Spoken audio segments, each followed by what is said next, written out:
All right, this is my dad, Eric Bauer. He's a trial attorney up in Tacoma, Washington, and he's going to answer a few questions about family violence. Hi. All right, so Dad, could you tell me, give me an example of a case you've had that has had a lot of physical abuse in it, because that's an aspect of family violence. Oh, absolutely. I have defended a lot of people over the years. I've been a trial lawyer for 28 years, and a lot of that has been in the world of criminal defense, the criminal justice world. And I've defended probably about 40 different people on various homicide cases, including some pretty horrific instances of domestic violence, family violence. The one that comes to mind is, actually it was the first death penalty case I ever did, and I was a pretty young attorney at the time, and I was sent over to the jail to meet a guy named Roy Gallegos, a 21-year-old guy that was just out of the Army. It was a horrendous crime he committed. It was front page news. It was a terrible, terrible case, as all death penalty cases are. The government only goes for the death penalty when it's a horrific case, when the evidence is very clear the guy did it, and they got him locked down, and that's how they do it. But so I go over to meet Roy, 21-year-old kid, can't even remember what he did. Why can't he remember? Because he drank a fifth of Jack Daniels and a quart of Old English 800, and then he did his horrific crime, which was Roy was living in a home with a woman. Roy had just gotten out of the Army, and he's hooked up with this woman. They live in the Hilltop district of Tacoma, and it's a two-story house. She has three kids, ages 4, 5, and 6. The girls have an upstairs bedroom in this two-story house, and Roy stays downstairs with his girlfriend in the master bedroom. On this evening, Roy decides it's a good idea to have a drink, so he does, and then another, drinks a whole fifth of Jack Daniels, the quart of Old English 800, and later on he goes upstairs, and girlfriend's asleep, and Roy rapes the 4-year-old, goes to the 5-year-old's bed, rapes her, goes to the 6-year-old's bed, rapes her, back to the 4-year-old, rapes her again, passes out on top of this child, and suffocates her with his body weight. Wakes up the next morning, and oh my God. And long story short, it was a crime that shocked the community, and Roy couldn't remember it because he was in a complete blackout. He didn't remember any of it. Well, everyone wanted Roy to die because of the horrendous nature of this crime, and I thought it was pretty bad myself, and I of course, anyone would. And I go and meet this guy, and he doesn't remember. Then I went back to my office, and I called his mother, who was down in Utah, and I said, hey, yeah, my name's Eric Bauer, I'm representing your son. He's being charged with murder up here, aggravated murder in the 1st degree, and he's looking at the death penalty. And she said, good, I hope they hang the little bastard. Click. Oh my word.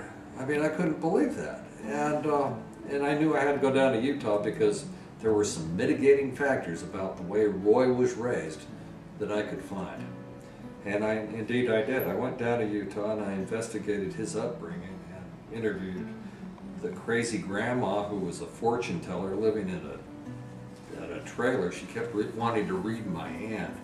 Kind of freaked me out. But I interviewed her, I interviewed the aunts and other people. I got police reports, and I found out that Roy was raised by a very abusive woman who undoubtedly had problems of her own. But the aunt told me a story about when Roy was 2 years old, and he's in the high chair, and he throws some food on the floor like a baby will, and the mother grabs a serving spoon and just starts maniacally beating him across the face with it hard, and had to be restrained. And instance after instance of conduct of that sort, and this mother would have a succession of boyfriends who would come into the house and then leave, and one of them, when Roy was about 5, started raping Roy, and anal rape on a daily basis, basically, and that lasted for a couple of years. And at one point, the mother shot that guy. She shot him in the living room of the house 7 times with a .22 rifle. And I got the police reports on that. It happened. 2 years later, this same idiot comes back and she shoots him again in the living room, this time with a .30-06 in the leg.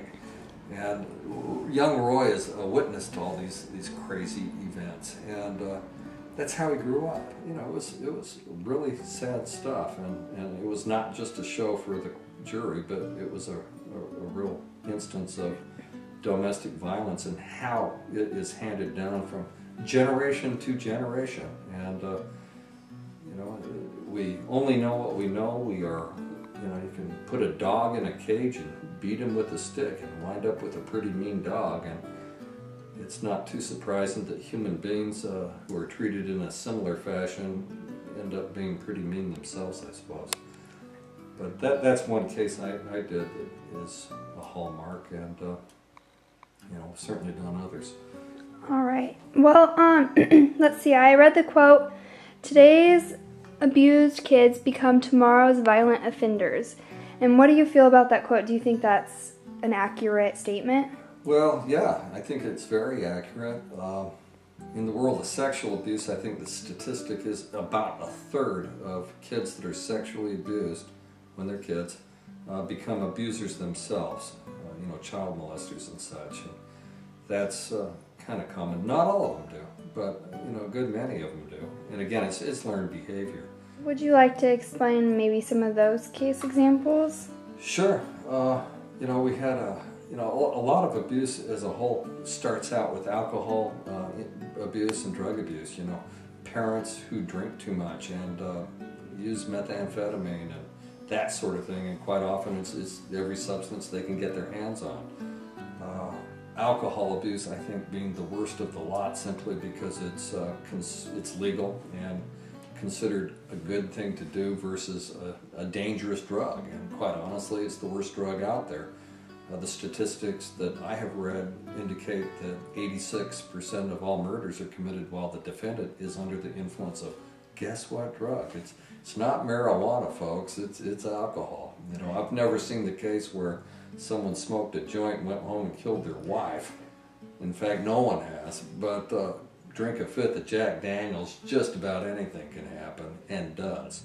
But with respect to abused kids, I had a case where we had 8 children who came from homes where they were getting abused because of alcohol and drugs in the homes, and CPS came in and took over and put them in a foster home. Well, this foster dad turned out not to be a good idea, because he started raping these boys. There were 5 boys, ages 5 through 12, and this guy, his name was Ron Young, and he raped each one of these kids repeatedly. And he filmed his actions and put it on the internet, trading pictures with other perverts in pedophile chat rooms. And we had a ton of documentation that this was going on. And what was interesting is he had a total of 8 boys in his home at one time, and he was raping all 8 of them, and this abuse occurred over the course of about 1.5 years. And there was CPS worker after CPS worker, social workers coming out. Each boy had their own, and these social workers would come out to this house and they missed it. They never asked the right questions. They never caught it. They never caught that this guy was performing every act of sexual perversion on these children that you can imagine, and some that you can't. I mean, it was truly horrific. I have images burned in my mind just from looking at the images on the computer. It was absolutely horrific. Thank you. Any last thoughts or comments you'd like to add? Yeah, I mean, kind of what goes around does come around. Alcohol's bad news. It's, I think, the worst drug out there. But I don't know. I think it's real important to love your kids and to support them, and just be nice to each other. That's all I've got. Good luck, everybody. Thank you.